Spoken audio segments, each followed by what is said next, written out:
మన పవన్ కళ్యాణ్ గారు గెలిచారు. ఇప్పటికే జగన్ బాధ తట్టుకోలేకపోతున్నాం, మొదటిసారి ఎమ్మెల్యే అయ్యాడు అది అని చెప్పి అంటున్నాడు ఆయన.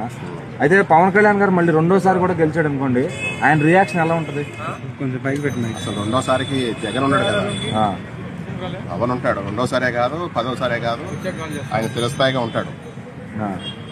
అంతేగాని జగన్ మాత్రం జైలుకి వెళ్తాడు, లేదా ఇండియాలోనే బహుశా ఉండకపోవచ్చు.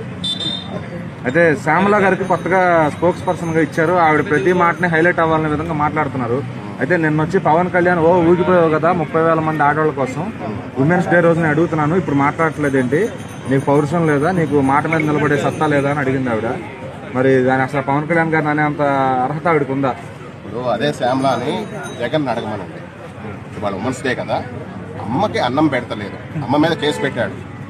తల్లికి ఆస్తి ఇవ్వలేదు, అమ్మకి అన్నం పెట్టాడు, అమ్మకి అన్నం పెట్టలేదు, సారీ చెల్లిగా ఆస్తి